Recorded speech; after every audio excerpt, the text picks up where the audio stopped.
ಯಾವ ನರಮಾನವ ಸದ್ಭಕ್ತಿಯಿಂದ ನನ್ನನ್ನು ಪೂಜಿಸುವನು, ನನ್ನ ಕಥಾಭಾವವನ್ನು ಕೇಳಲು ನೋಡಲು ಇಚ್ಛಿಸುವನು, ಅವನಿಗೆ ಸಕಲ ಐಶ್ವರ್ಯ ಸಂಪತ್ತುಗಳನ್ನು ಕೊಟ್ಟು ಸುಖವಾಗಿ ಬಾಳುವಂತೆ ಮಾಡುವೆನು. ಯಾವ ನರಮಾನವ ನನ್ನನ್ನು ಚರಿದು ನನ್ನನ್ನು ಈ ಆಳಿಸಿ ನನ್ನನ್ನು ಅಗೌರವದಿಂದ ನೋಡುತ್ತಾ ನನ್ನನ್ನು ಟೀಕಿಸುವೆನೋ ಅಂತವನ ರಾಶಿಗೆ ಹೋಗಿ ಅಘೋರವಾಗಿ ಬಿಡಿದು ಕೊಡಬಾರದ ಕಷ್ಟಗಳನ್ನು ಕೊಟ್ಟು ಕಡೆಗೆ ರಾಜ್ಯ ಭ್ರಷ್ಟರನ್ನಾಗಿ ಮಾಡುವೆ.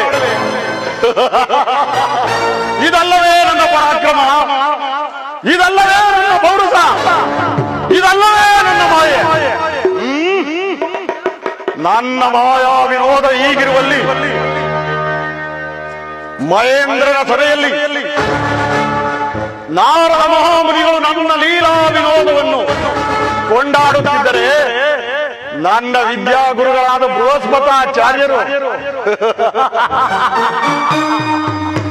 ಆ ಸರಿಯ ಮಹಿಮೆಯನ್ನು ನಾನು ಬಲ್ಲೆ, ಆ ಸರಿಯ ಪರಾಕ್ರಮವನ್ನು ನಾನು ಬಲ್ಲೆ ಎಂದು ಬಲು ದುರಾಂಕಾರದಿಂದ ಮಾತನಾಡಿ ನನ್ನನ್ನು ಅವಹೇಳನ ಮಾಡಿರುವರು. ಏನು ಮಾಡಲಿ, ಏನು ಮಾಡಲಿ? ಗುರುಗಳ ದುರಾಂಕಾರವನ್ನು ತಗ್ಗಿಸಲು ನನಗೀಗ ತಕ್ಕ ಸಮಯ. ನಾನೀಗಲೇ ಗುರುಗಳ ಸನ್ನಿಧಾನಕ್ಕೆ ಹೊರಡುವೆನು. ಜೈ ಕಲಿಮಾಯೆ, ಜೈ ಕಲಿಮಾಯೆ, ಜೈ ಕಲಿಮಾಯೆ.